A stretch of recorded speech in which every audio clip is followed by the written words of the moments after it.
Today, we're going to talk to some of the top franchise experts in the industry. And what makes this conversation special right now? I know a lot of people have issues they're dealing with COVID-19, certainly health issues, and we have a significant impact to the economy. But what we are seeing in the franchise world is different brands, different franchise opportunities are responding differently to COVID-19. But what's also interesting is that there's new terminology coming on every day. In the past, we learned about or knew about recession-resistant businesses.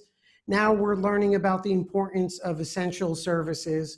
And so for right now, at this moment, as businesses are disrupted, what we are seeing is that more and more entrepreneurs and individuals are going to be interested in franchising. They're going to have questions about the right brands to go to. And the best way to learn that is to talk to experts who genuinely have an interest in working with their franchisee candidates and really who understand the franchise world. So today's all about, in times of distress, in times right now when franchise systems are being tested and our economy is being tested, we know there's going to be a recovery and an upside. So as a potential franchisee candidate, what should we be focusing on? And so today we have Lisa Welko, Adrienne Leigh, Stacie Shannon, who are at the highest level in the franchise brokerage world and as consultants. And we also have Slattery, who's going to give us a perspective on franchise funding. So ladies, thank you for getting together and providing this information. Absolutely, thank you. My pleasure. And Aaron, thank you. I know we're going to discuss, I know everyone who's watching this is going to want to know, hey, what's the right franchise opportunity to go to and what should I be considering, right? So along the way, once we get through some brand attributes and what these experts are focusing on, we're going to discuss financing also, because naturally that's a big opportunity. And later on, what we're going to find out is there's even financing opportunities right now. So ladies, starting off, and maybe Lisa Welko, if we could start with you, what's your advice right now in terms of brands that you're interested in, what you're confident in showing to your candidates, and really your take on where the focus should be?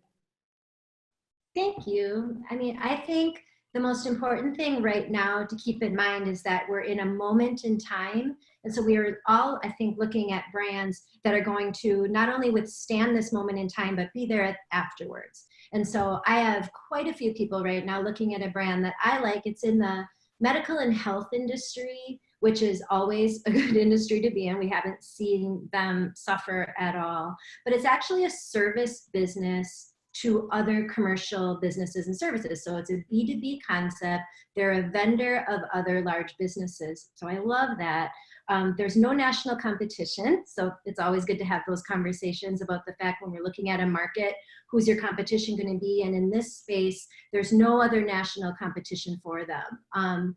One of the things I always love when I look at a brand is that this one has some really large corporate accounts. So they have, when my franchisees sign on, as soon as they're trained, they have some corporate accounts that they are servicing right out of the gate. And in fact, some of those corporate accounts are really big, like Walmart and Amazon. So instead of competing with those, which is always something we look for, who wants to go to bat with, you don't want to go against Amazon, right? So in this case, they're actually servicing and honoring warranties for delivery. So white glove service, they're coming in, they're setting up, and they're getting money for the service contract, the maintenance, the repair. They do sanitization in some of these large businesses. So it really is one of those brands that has multiple arms, multiple streams of revenue. And so in a time like this, when a lot of businesses didn't have a lot of streams of revenue coming in, their arm got cut off and they're done. So in this particular business, there's another 7 arms that are still moving and going, even though they do have B2B and B2C customers. So that's what I'm looking for right now, is businesses that I can show that they can start immediately, but then also they're going to still be needed even after this is all over. Lisa, it's interesting to me, and for anyone who's listening to Lisa, Adrienne, Stacie, from a professional standpoint, decided they want to share the brands they're interested in and the attributes, but they don't want to be selling. So that's the reason why Lisa may be talking about a brand, not mentioning, talking about the attributes, not talking about the brand name itself. Lisa, this particular brand, and what I find is interesting, B2B, corporate accounts, right? I love the thought process behind your focus, which is, again, getting to your point about you want the brand to be there tomorrow.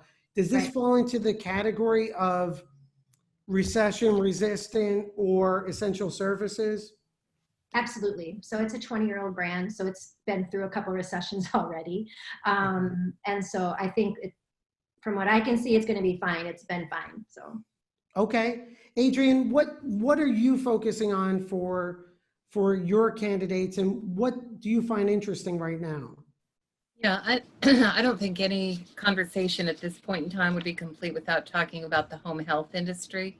The home health industry, one of the attributes I like is it is a growth industry. If you talk about just industry statistics, by 2030, 20% of our population is expected to be in the 65 plus range, and a large percentage of them, even the majority of them, may need some sort of home assistance. So with that, it really is a growth industry. You can develop an incredibly large business in the home health industry with fewer than 50 clients. So while it might look like it's a competitive industry, if you look at the number of players in the field, there really is there's room for a lot of competitors. The business that I've been showing people recently has both a medical and non-medical component. And as Lisa said, having the multiple streams of revenue is really helpful. They've also been very responsive in these days of COVID-19, even coming out with a new service that they call Ensure Connect, and using technology in order to bring skilled caregivers into the home via video that can really have a conversation with our loved ones about how are they really doing in a much different way than if you call your own mother, you're going to hear how they're doing. So they can provide that information then to both medical and non-medical professionals.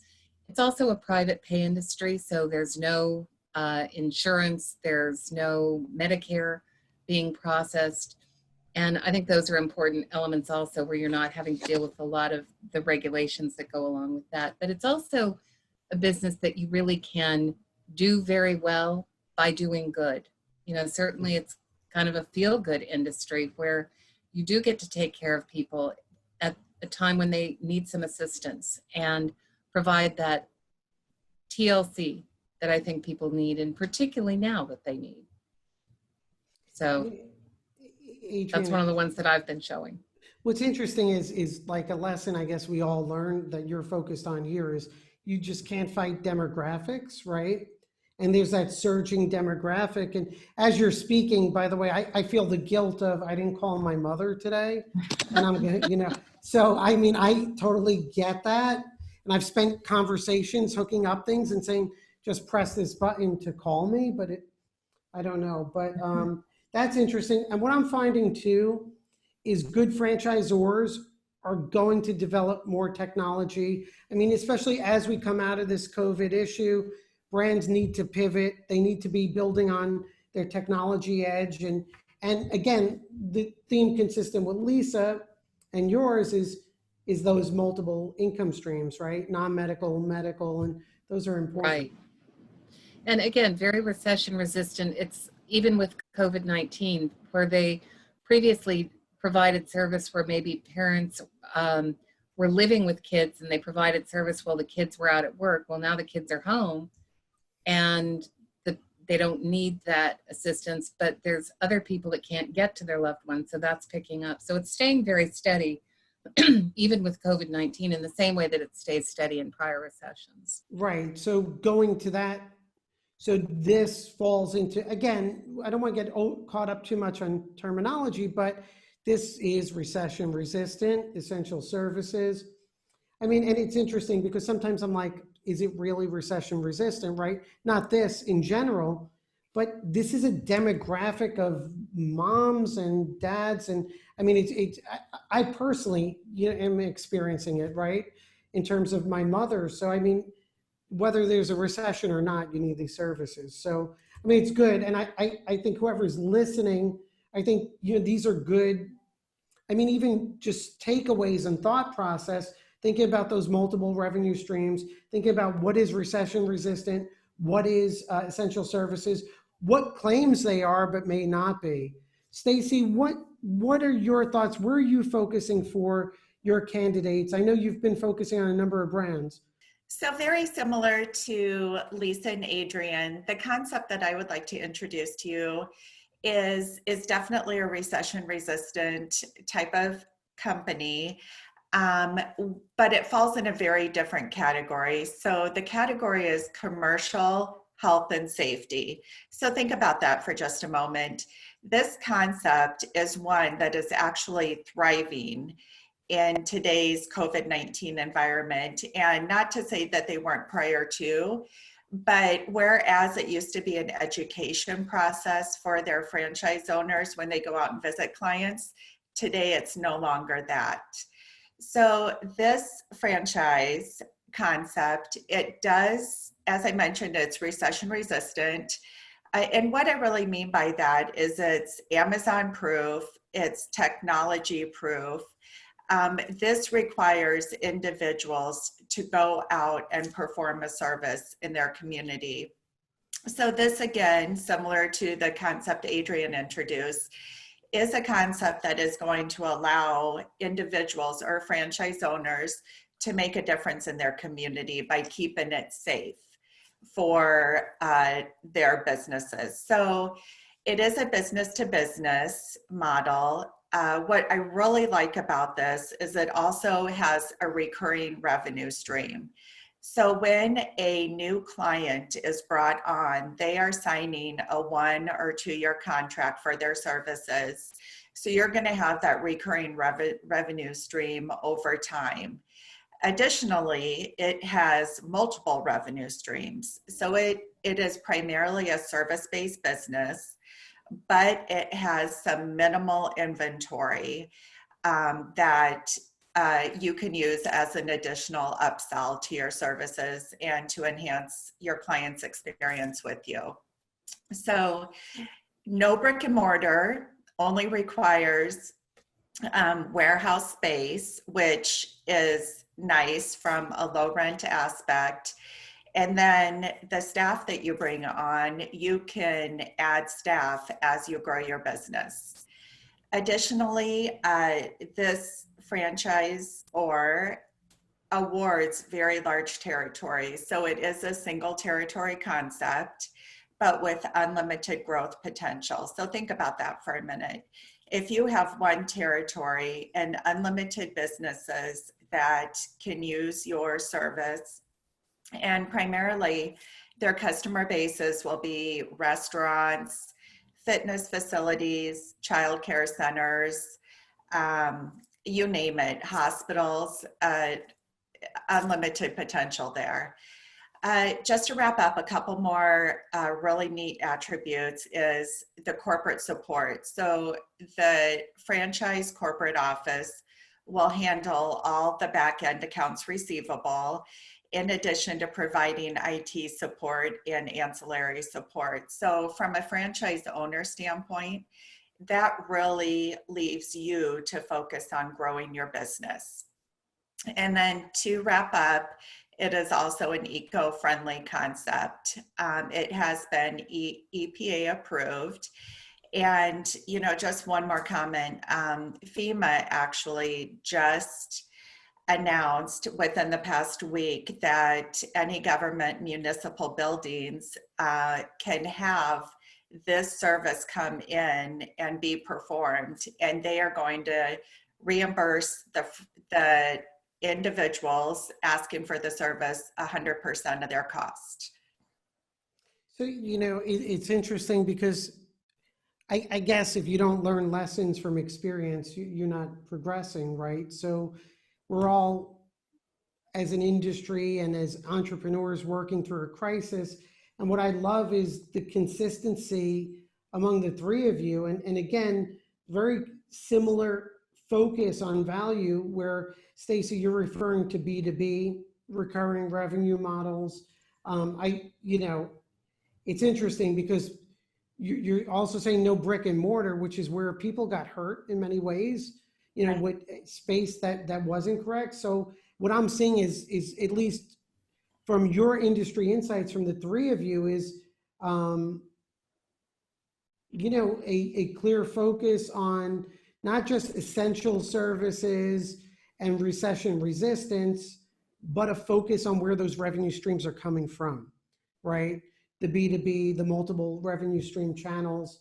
And then I like also the focus on operating expenses, whether it's, no brick and mortar or other operational elements. So again, we're in the middle of this, but what's interesting is also happening is, surprisingly, is we've also seen a great response from Washington where it appears there's a surge of funding in, at least in the franchise finance world. And Aaron, I appreciate you spending time with all of us, and Aaron specializes in franchise funding. Aaron, what's your take from what you've heard in terms of the financing and availability and what a candidate should be expecting and maybe things they don't know about that they should? This has really changed how I think the world's going to look at things and look at franchising going forward. I really do. The SBA lending world has really stepped up. The current administration has really, helped out these small business owners. And these are small business owners that don't have SBA loans. It doesn't matter. It doesn't matter if you have an SBA loan or not. You're allowed to go out there and get this help. Going forward, yes, right now the SBA has done an incredible program where anywhere from $51,000 to $5 million, if you take out a new SBA loan, your first 6 months of payments are waived. Not deferred, waived, which means the SBA will pay those for you. That's absolutely incredible. I never saw that coming. We read the bill last week. We saw it. We weren't sure if that's what it meant. We had the lawyers come in and then it went public. But that's exactly what they're doing, is the first 6 months are paid for, not deferred. So if you simply take a $150,000 SBA loan, you only owe $140,000, more or less. Aaron, and so there's some of the industries and businesses that the ladies were talking about. Some of them have not experienced a decline in business, right? Mm-hmm. So this type of loan with SBA, it doesn't matter the industry. It could be a business that's thriving or not thriving, or the SBA has an algorithm when they go for somebody's approval. And, they look at credit score and all that. But one part of the algorithm is the franchise they're choosing. Okay, that does make a difference on whether or not they get approved. Okay. And all what the ladies are all talking about are three top industries that are very high, score very high with the SBA.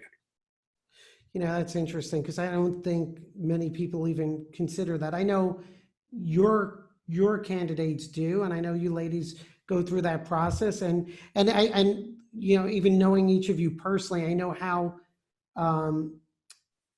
personally invested you get into evaluating these brands. And that's why I want to talk more about some more brands. And again, anyone who's listening, right, nothing's guaranteed, but we need to work with professionals to find the right brands and to make a good decision. So Lisa, Adrienne, Stacie, Lisa, start with you. What other industries, again, we're in an unprecedented time. We're all going to rally through this. We're going to recover. But we've learned a number of things, and we've learned about recession resistance and essential services. In that vein, and considering this pandemic, what else is interesting you and that you're really evaluating for your candidates? Well, I think all of us, we're talking, and I'm working with Aaron on quite a few different people. So I have people right now that are not slowing down, and they're in the commercial cleaning, commercial property management space, doing really, really well. This is one of those services that they're needed now so much. Their phone's ringing off the hook. Their marketing can pretty much stop for a little bit because they can't keep up. And then also the security industry, I've seen just really step up in this space. Even those empty offices need to be secure, not to mention all the HIPAA laws and people working from home. that they're getting a lot set up in that way. But those are businesses that I know I have people in that have been in process and they're not missing a beat. So that's what I have a lot there. Adrienne? Yeah, there's computer technology is another one that's kind of akin to the security industry, where we've all seen what happened with Zoom and the hacking, but everybody working from home, and there are people that need assistance with home offices, businesses that are now having their employees work from afar, and there's no slowing down in the computer technology arena at all. Another one that's kind of interesting that might be one you don't think of is the pet industry, but the pet industry was actually declared an essential service as well. So pet supplies and other pet services, even like boarding, have been considered essential services throughout all of this.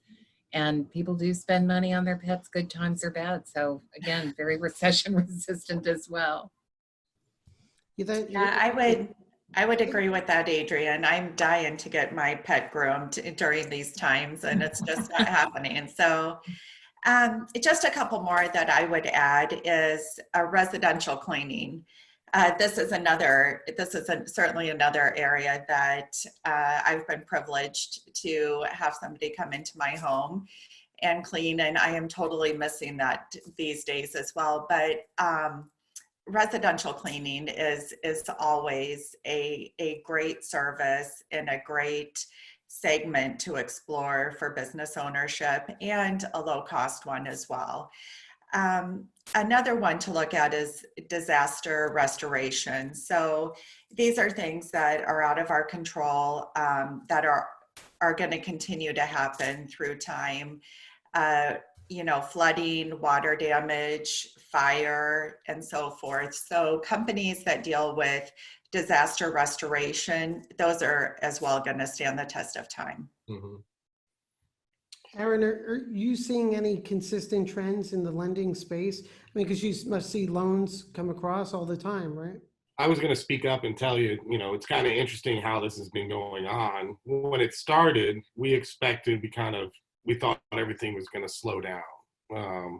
The month of March, our numbers were up 22% than last year. It's like everybody said, okay, this is happening, and I want to get my business up and ready for when this does end, because everybody's going to get out and spend money immediately. We've seen, of the 102 loans we had processing when this started, we only lost one, but we gained 63 in a matter of 5 days. The past 48 hours, we've seen a surge of 28% of business into the SBA lending into our offices over the past 48 hours because of that new 6 months of deferred or waived payments. So people are not stopping. They're actually hitting the gas right now to get businesses open. It's interesting because as I listen to all of this, I mean, especially if the funding is there, and there's advantages with the SBA loans, which I didn't even know about till we're discussing now. What I like about the conversation for whoever's listening, again, because you always need to evaluate everything on your own and go through a due diligence process. But what I like is the focus, asset light, multiple revenue streams, sometimes B2B, essential services. And what I love about what you ladies are doing or have done, and I guess that's why you're industry leaders here, is you're pivoting and making sure you evaluate this crisis, what it means today. And I think Lisa mentioned earlier was, I'm focused on brands that are going to be there tomorrow, right? And all of you are focused on that. I really appreciate all this. I think this is great information. What I will say too, I mean, and all the information, anyone's listening, there's information we'll be showing. But what also is, I know you ladies together, which I think again is great from an industry leadership standpoint, have put together a list of 25 attributes of things you're focused on, whether it's, it's interesting the list that you're putting together. What we expect, recession and resistance. I love things about your focus on whether it's Amazon proof, whether there's fragmented industry, replication, and of course, cost factors. So anyone who's listening to this, they'll have the information. They could download that list that you ladies have put together and published. And Any last thoughts, guys, before we wrap it up? Oh, thank you, Charles. Thanks for putting this together, and thank you. I think it's so important. I think that Aaron is here because Okay. all of us, I mean, we want, if someone is looking at a business, oh my goodness, let's get you going. There's money right now. So That's right. Yeah, absolutely. The one thing I would say, Aaron, is there a deadline associated with this new funding incentives for the SBA? Great question. The 6 months of waived payments, that went to effect March 27th, and it goes for 6 months. So it goes till September 27th. Now, we have that whole $2 trillion that went into multiple buckets. We don't know how much went into this bucket. So I don't know how long it's going to last. I think if we go at the rate we're at, we're good till at least July. But do I see it going the full length till September? If this pace keeps up, I think they'll run out of funds unless they print more money. I don't know. We'll see. But it is a 6-month window till September 27th. Okay, and that's to secure a new loan. Correct. Mm-hmm. Okay, thanks for that clarification. Absolutely. Adrienne, any last thoughts? Yeah, so I really have to say, I think now is a great time to be in a franchise, and now's a great time to buy a franchise, but particularly with all the events that have just been going on, it certainly emphasizes the point that having a franchisor and that support is really important during this time. I would not want to be a mom and pop kind of independent business. So I think there's a reason people are gravitating more and more daily to franchising. It is an unprecedented time, and it's interesting because people have very, aside from health, which we all have to look out for, there's emotional decisions going on right now. Mm-hmm. And I appreciate the advice that you guys are giving. And even as friends, I know you're committed to this. And the one positive out of this is we've learned lessons in the value of businesses, both now and in a crisis. And so for those who are looking to enter that space, at least there's opportunity to learn from this. So ladies, thank you very much. Aaron, thank you very much. And have a great evening, everyone. Thank you. Pleasure.